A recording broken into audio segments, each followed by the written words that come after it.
Did you get this point? That's why I hope and pray, to win this city, to win this city ay hindi madali. Let me testify this to you. Are you ready? Yesterday, alam niyo na meron tayong kinakandak dito na NFE every Saturday. Non-formal education. Ano yung non-formal education? Yung mga hindi nakapagtapos ng high school at elementary, dito sila ginagather every Saturday. And on this coming October, by God's grace, tayo yung tutulong sa kanila upang sa ganon, sila po ay makapag-exam sa DepEd at by God's grace, makapasa sila. Tama ho ba? Tama ho ba? So, but look at this. Kahapon, so, I don't know kung pang-ilang beses ko na tumayo sa kanila, but isang bagay yung ipinagpapasalamat ko sa Diyos. Ano yun? The moment na nilalagay ako ng Panginoon o pinapatayo ako ng Diyos sa kanilang harapan, you know what? Nandoon yung desire ng puso ko na gusto ko magkaroon ng total obedience sa sinasabi ng Santong Espiritu. Ano yung total obedience? You know what? Nandoon yung boldness. Sa pagsasalita mo, nandoon yung boldness at habang sinasabi mo yung salita ng Diyos, alam mo na yung katotohanan din ang nire-release mo sa buhay ng mga taong ito. And by God's grace, I know and I believe na merong nangyayari sa buhay ng mga taong ito. Can you imagine? Isa sa kanila nag-testify. Shock silang lahat. Ano yung sinabi ng bata? Sabi niya ganon, pagkatapos ko magsalita, sabi ko, meron ba dito gusto mag-testify kung anong ginawa ng Diyos sa buhay nyo? Meron tumayo, lalaki. I will not mention the name. Okay? And then, nung tumayo siya, ang sabi niya, Pastor, ako po. Magpapatotoo po ako. At ang sabi niya, binago po ng Diyos ang buhay ko. Napakalaki po ang kanyang binago. Dati po, hindi lamang po ako nagdodroga. Alam ko na kasi yung pagdadrugs niya. Pero ako po ay dating snatcher. Ako po ay dating holdupper. Ako po ay umaakyat ng mga bahay dati.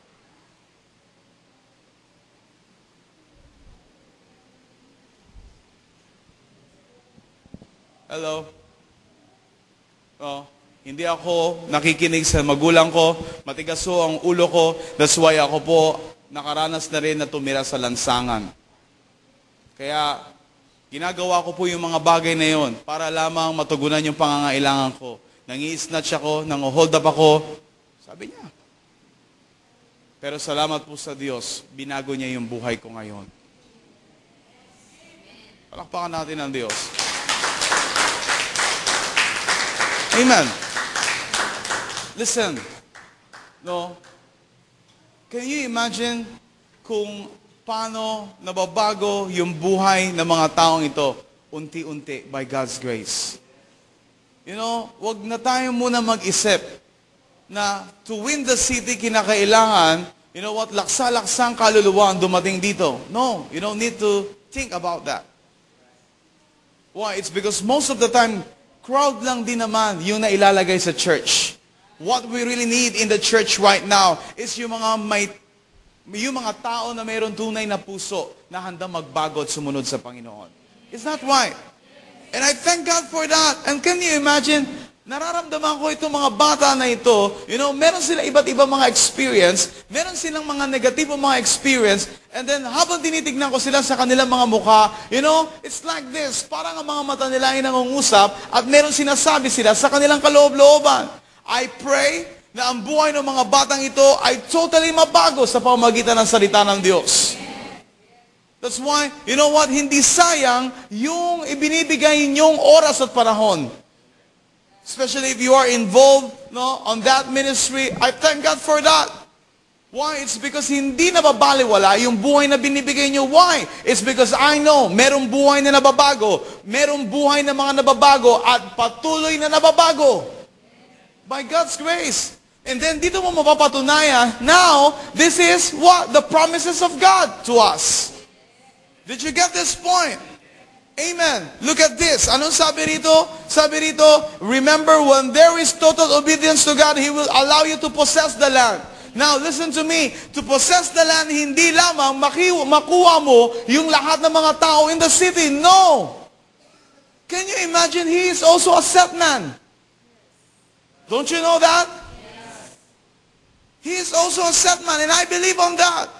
Pag sinabing set man, he is also a leader. Hello? Are you with me? But yun nga lang, makikita mo, no, iba yung kanyang kaisipan noon, but I thank God ngayon, binago na ng Diyos ang kanyang kaisipan.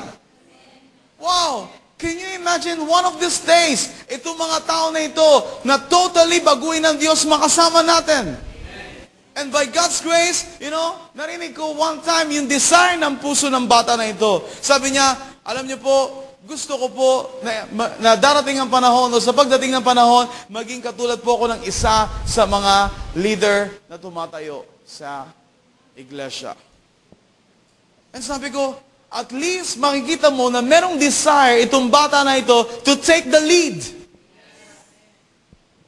Being a leader, I know, na hindi madali, but to have, a desire that is another, what? Yun ay panibagong bagay. Kasi yung pagiging leader, ibang bagay yun eh. Ibig sabihin, you need to undergo, or you have to undergo a process or a procedure. Tama po ba? Para maging leader ka. Pero yung desire is panibagong bagay yon. In fact, that is your first step to be a leader. Unless meron ka sa puso mo na desire, mithin. One day, gusto ko na maging isang leader. Then, you know what? Nakita yun ng Diyos.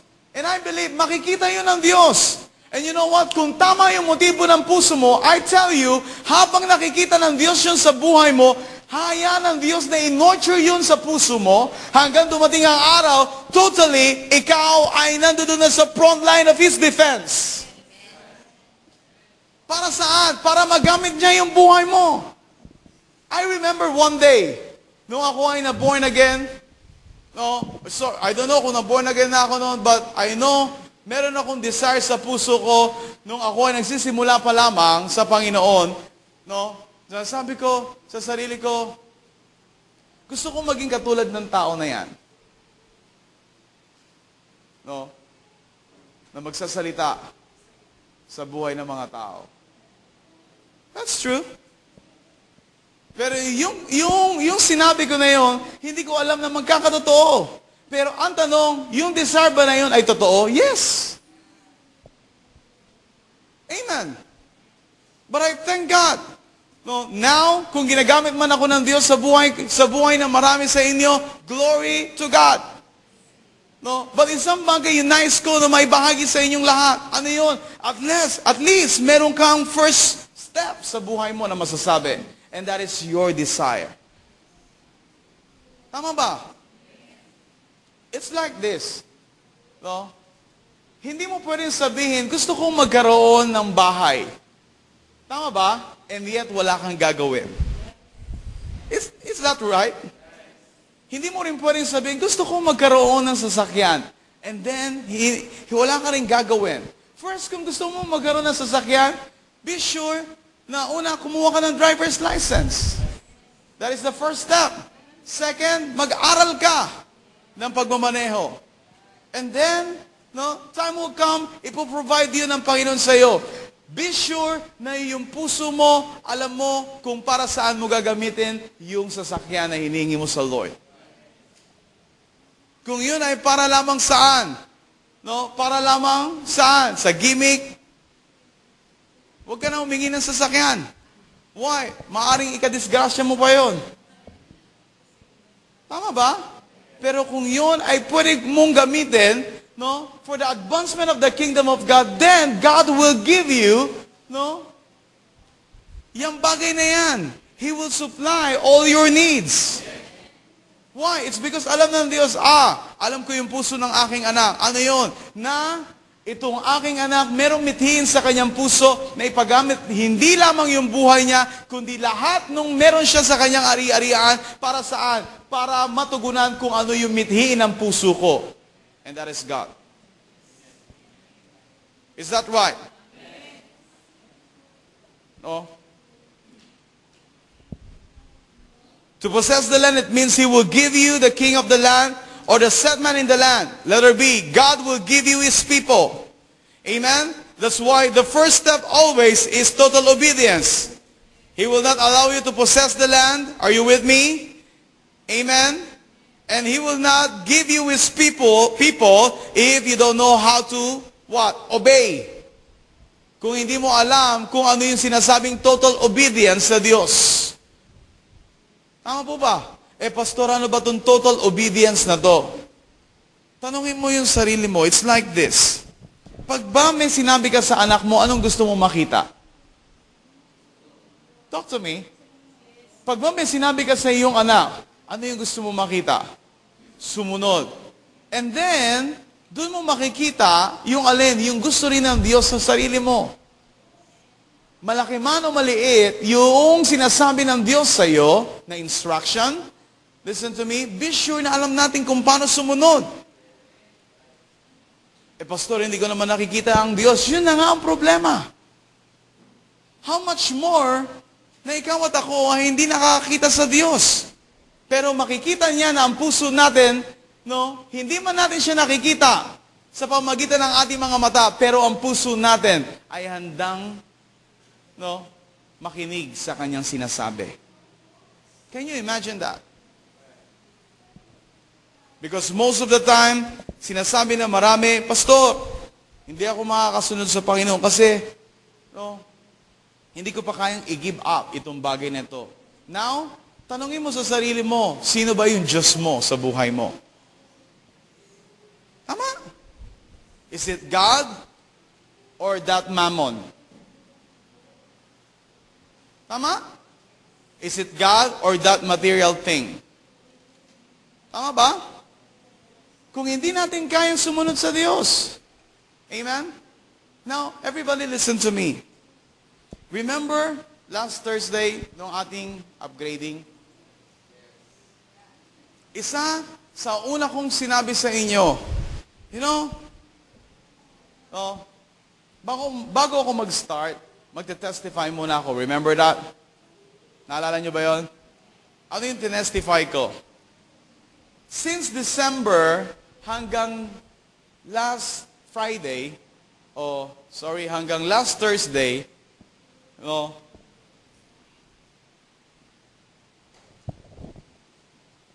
isa doon sa struggle, no, at isa doon sa maaring masabi ko na tawag dito, gumugulo sa kaisipan naming mag-asawa is yung ma-approve yung kanyang leave.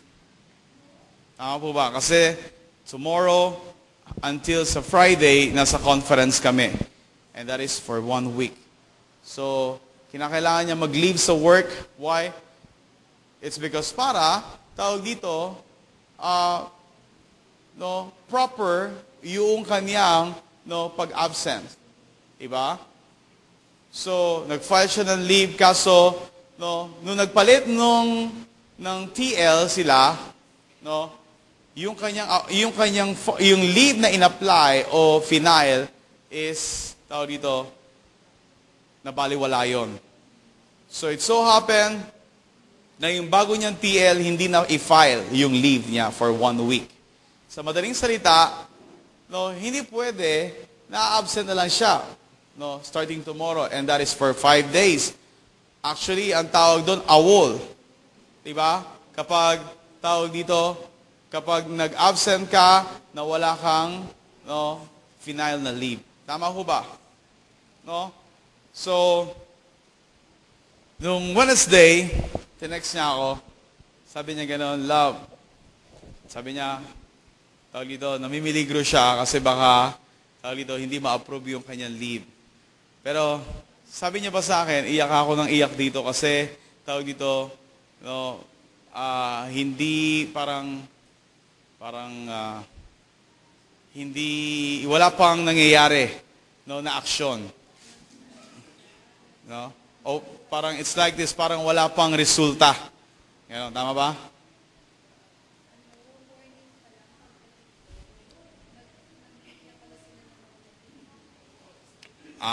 So morning pa lang nung Wednesday, nanghingi na sila uli ng mga magpa-final leave, no, for this week, no, kaso hindi siya nakaabot.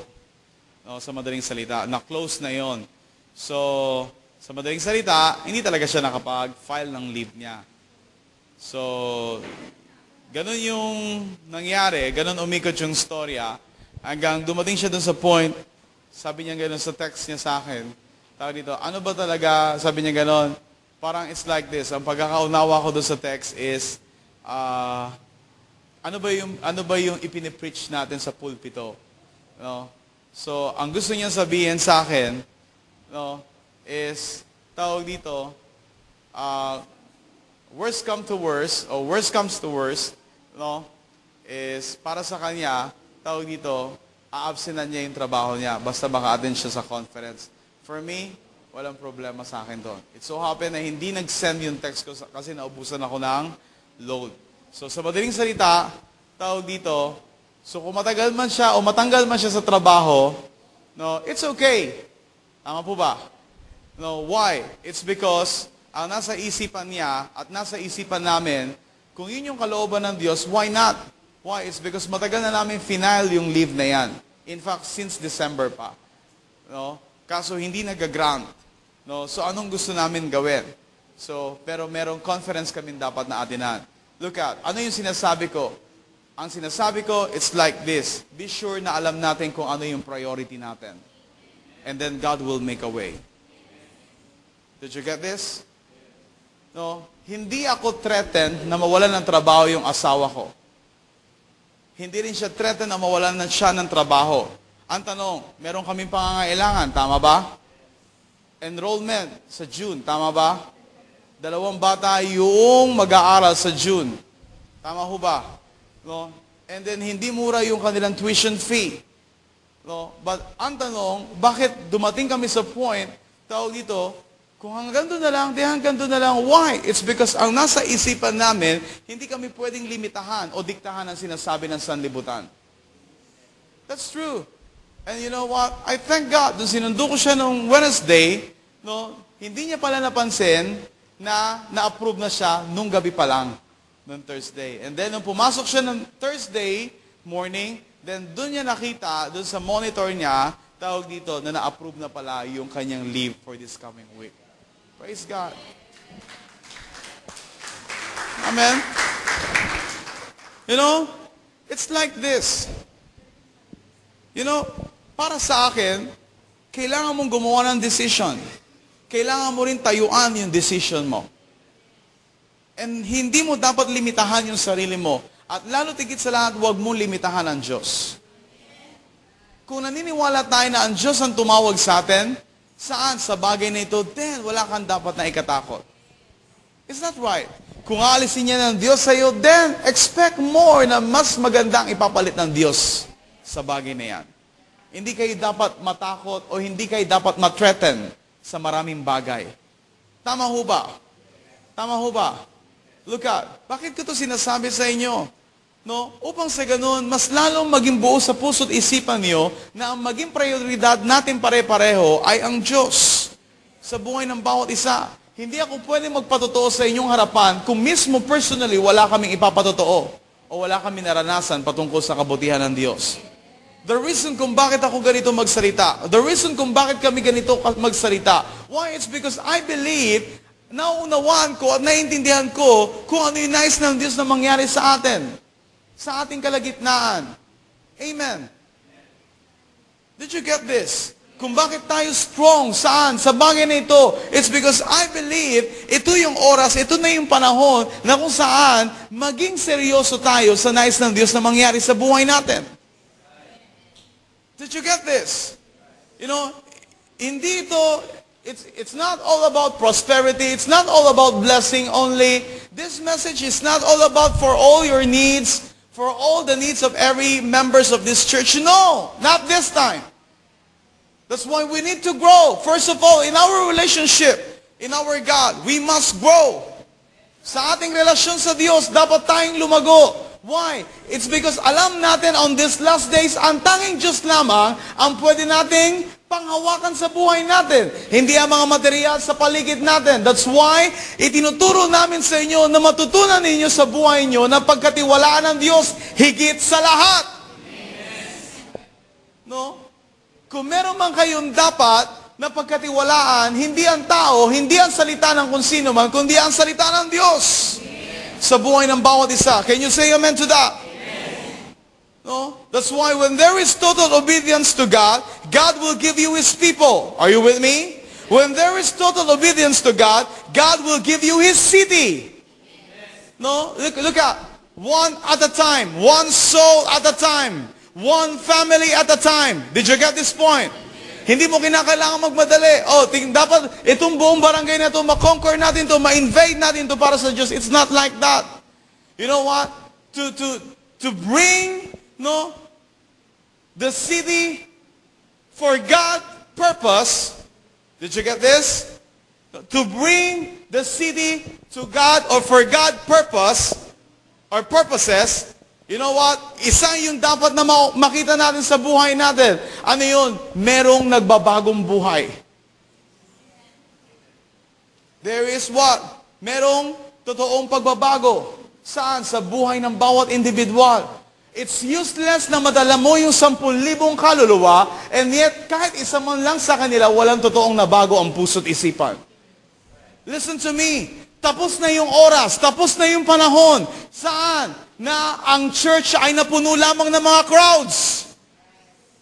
Remember the word of Jesus?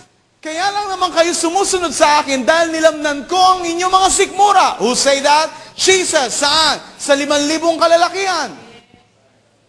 Bakit kailangan sabihin ng Panginoon sa Kristo yon? Why? Para maunawaan nila na hindi ako after sa dami. Ako ay naririto para saan? Sa handang sumunod sa aking sinasabi. Did you get this? That's why, kailangan na makita natin itong bagay nito sa buhay ng bawat isa sa atin. Hindi na ito yung oras, hindi na ito yung panahon. You know what? Na kailangan paramihan system. There's nothing wrong saan sa pagpaparami ng church. You know what? Pero always remember. Remember what happened sa time ni Gideon? Remember what happened sa time ni Gideon? You know what? Meron siyang, is that 10,000? Is that 10,000? 10,000. Okay, sorry, 10,000. Okay. So, that is 10,000 men. Then, dinala ito ng Diyos saan? Sa tabi ng batis. Sabi ng Diyos kay Gideon, kung sino man yung iinom sa pamamagitan ng kanilang kamay o palad, tignan mo kung sino yung iinom sa pamamagitan ng kanilang kamay, tignan mo rin yung, it's like nakaluhod na parang aso, tama ba? Na nakasaid yung bibig saan? Sa tubig. 300 doon, yung natira. Tama ba? At yun yung ginamit ng Panginoon. Over 10,000 to conquer the city. Did you get this? That's why always remember from the start, hindi nakabase ang Diyos sa dami. Kung gusto niya magkaroon ng changes, I tell you, hindi niya kinakailangan na ang buong syudad, una sa lahat muna ay maborn again. No, it's not like that. Walang mali doon kung ang buong syudad ay maborn again. Pero at least kinakailangan niya na makita yung tao na merong puso na handang sumunod sa kanya. Is that you? I said, is that you? Yes. Anong sabi niya kay David? Nakita ko, ang tao na kung saan ang kanyang puso ay handang sumunod sa akin. Sino yun? Si David. A man after God's heart. Is that right? Is that true? What do you think? Nakita niya na ba yung tao na katulad ni David sa inyong lugar? Tama ba? Amen? Oh. Amen. Bakit kayo... Anong sabi ko sa inyo kanina? Be sure that you have the desire. That's why, hindi ito yung pagiging religious. No. Unless you have a desire, then you know the first step. Amen. Nakita na ba ng Diyos sa inyong lugar ang kanyang tao katulad ni David? Parang hindi pantay yung bangka. Parang yung napansin ko, dito lang banda yung... Nakita na ba ng Diyos sa inyong kanya-kanyang lugar ang puso katulad ni David? What about here? Alam nyo, naalala ko nung nag-aaral ako ng navigation, sabi nga nun ng teacher ko, napaka-importante sa barko yung tinatawag na balancing. Tama? Bakit? Kasi kahit nasabi mo anong lapad ng barko, may possibility na ito ay ma-break sa gitna. O ang tawag doon ay sagging. Hindi saging na banana. Tama ba? No? That is a term, no, sa marine. Amen? Or maritime. Amen? No. Sabi ko na nga, isipin nyo saging. Banana? Mali. De. So listen. No? So that's why it is very, very important na makita yung alin, yung determination ng bawat isa na ito ay balanse. Hindi pwede, you know what, sa kanan lang, hindi rin pwede sa gitna lang, hindi pwede sa kaliwa lang, pero ang dapat pantay. Did you get this point? Amen? So, God will give you, no, a strategy to make these things possible. You want these things, no, na mangyari? Gusto ba natin na ang bagay na ito ay mangyari sa buhay natin? Are you sure? Are you sure? Now look at this. In Joshua chapter 8, where are we now?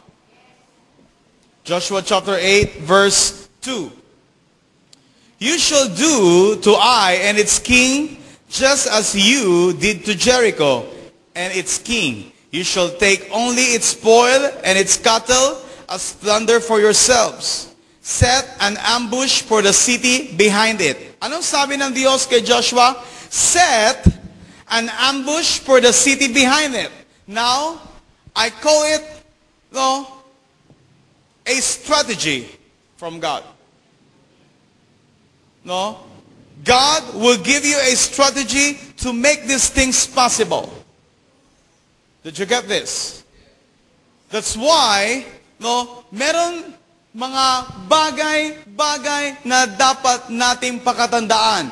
Once na merong strategy, no, na ibinigay sa atin ang Diyos. Are you with me? You want this thing? Okay. Write it down. I will give you 7. Okay? To make these things possible, no, write it, number 1, there will be, no, if there is a strategy from God, there will be an open intimacy with God. Or, we must have an open intimacy with God. Are you with me? Are you with me? Number 2, no, there will be an open heaven. Amen. Number 3, there will be an open favor. Number 4, there will be an open opportunity